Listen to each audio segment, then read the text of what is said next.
Boxing में एक और चीज़ बहुत ज़्यादा मेजर रोल प्ले करती है और वो है कंसिस्टेंसी एंड डिसिप्लिन। अब मैं तुमको एक सिचुएशन को इमेजिन करने को कहता हूँ। मान लो तुम अपने स्कूल में हो और तुम्हारे स्कूल में अभी ब्रेक टाइम चल रहा है और तुम अपनी क्लास की तरफ धीरे धीरे जा रहे हो, बट तभी एक बंदे से तुम टकरा जाते हो और वो तुम्हारे ऊपर ऐसे चढ़ता है जैसे कि उसके बाप का स्कूल है। वो तुम्हारे ऊपर चिल्लाता है, तुम्हें डराने की कोशिश करता है। ऐसे सिचुएशन में तुम्हारा माइंड 2 पार्ट्स में डिवाइड हो जाता है, पहला फाइट और दूसरा फ्लाइट। 99% लोगों का माइंड फ्लाइट मोड पे चला जाता है। ये कोई बुरी बात नहीं है, बस तुम्हारे अंदर एक्सपीरियंस नहीं है। मगर अगर तुम्हारा माइंड फाइट मोड में चला जाता है तो फिर कॉन्ग्रेचुलेशन, तुम फाइट करने के लिए रेडी हो। देखो, हर एक सिचुएशन में फाइट करना ही इम्पोर्टेंट नहीं होता, कभी कभी वहाँ से एस्केप करने का भी एक ऑप्शन रहता है। मगर अगर सिचुएशन डू और डाई वाली है तो फिर तुम्हें सेल्फ डिफेंस तो सीखना ही होगा। अगर तुम्हारे किसी क्लोज फ्रेंड के साथ ऐसा कुछ हो जाए तो फिर तुम उसको क्या ही डिफेंड करोगे? ये कहोगे कि इनका तो रोज का ही है? नहीं ब्रो,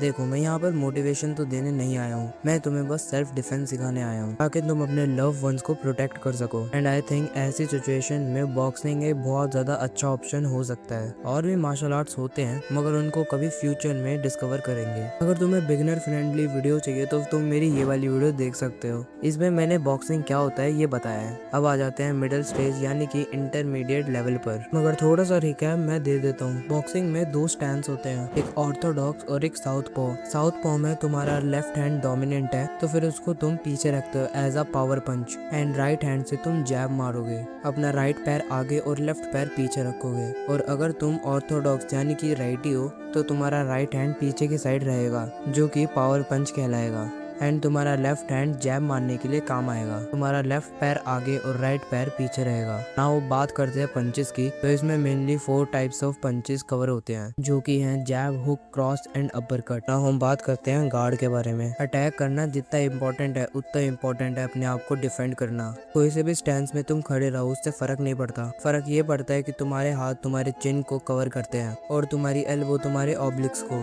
नेक्स्ट आता है फुटवर्क। अगर तुम्हारा फुटवर्क की बहुत ज्यादा घटिया होगा तो फिर तुम उस फाइट से कभी एस्केप ही नहीं कर पाओगे। अब बात करते हैं एंड्योरेंस एंड स्टेमिना की। एंड्योरेंस के लिए तुम मेरी ये वाली वीडियो देख सकते हो। बेसिकली कुछ बंदे प्रैक्टिस करने के बाद बहुत ज्यादा थक जाते हैं या फिर प्रैक्टिस के बीच में ही, तो उनका स्टेमिना बहुत ज्यादा लो रहता है। इसके लिए तुम स्प्रिंट मार सकते हो एंड साइकिलिंग भी कर सकते हो। अब बात करते हैं मेन वीडियो की। पहला मूव जो आता है वो है स्लिप। इस मूव में अगर ओपोनेंट तुम्हारे पास में पंच मार रहा है तो फिर तुम्हें थोड़ा सा बेंड हो जाना है। ये मूवमेंट डिपेंड करती है कि ओपोनेंट कौन से हाथ से पंच मार रहा है। इमेजिन करते हैं कि वो अपने राइट हैंड से पंच मार रहा है तो तुम्हें लेफ्ट साइड में थोड़ा सा बेंड हो जाना है ताकि वो जो पंच है वो तुम्हारे कान के पास से निकल जाए। अब बात करते हैं काउंटर के बारे में। अब जैसे ही तुमने स्लिप करा वैसे ही तुम अपना काउंटर पंच उसके ऑब्लिक्स पर मार दोगे। जरूरी नहीं है कि तुम ऑब्लिक्स पर ही मारोगे, इस पंच की डायरेक्शन कहीं से भी आ सकती है, तुम्हें अपना फोकस को बनाए रखना है। नेक्स्ट मूवमेंट आती है वो है रोल। ये मूवमेंट हम तब यूज करते हैं जब ओपोनेंट हुक मारने के लिए रेडी होता है या फिर उसने हुक मार दिया होता है। अब हम साइड में बेंड नहीं हो सकते क्योंकि पंच की डायरेक्शन वहीं से आ रही है। इस चीज में बेस्ट मूवमेंट हो सकती है रोल। तुम्हें नीचे की तरफ हल्का सा बेंड होना है, एक यू शेप की फॉर्म होते हुए तुम्हें उसके हाथ के नीचे से निकल जाना है। रिमेम्बर रहे कि तुम्हें अपनी कमर से नहीं अपने घुटनों से झुकना है। तो ये थे कुछ डेडली मूवमेंट। अब हम बात करते हैं वीक पॉइंट्स की, इधर को तुम ये पंच मार सकते हो। पहला आता है ऑब्लिक्स। अगर तुमने अपने ओपोनेंट के ऑब्लिक्स में मारा तो फिर वो अपने घुटनों के बल बैठ जाएगा एंड कसम से बहुत ज्यादा दर्द होता है। अब बात करते हैं नाक यानी कि नोज के बारे में। अगर तुम एक जैब अपने ओपोनेंट के नाक पर मारते हो तो फिर इंस्टेंटली उसके आंखों में आंसू आने लगेंगे और उसको अपनी नाक पर बहुत ज्यादा पेन फील होगा। नेक्स्ट वीक पॉइंट उसका थ्रोट भी हो सकता है। तो एक पंच उसके थ्रोट पे मारना है एंड वो बंदा बहुत ज्यादा दर्द में लेट जाएगा। तो ये था पूरा का पूरा boxing course. I hope you like it. Well, last में तो मैं यही चीज कहूंगा कि सब्सक्राइब कर लो अगर मैं खो ना जाऊं।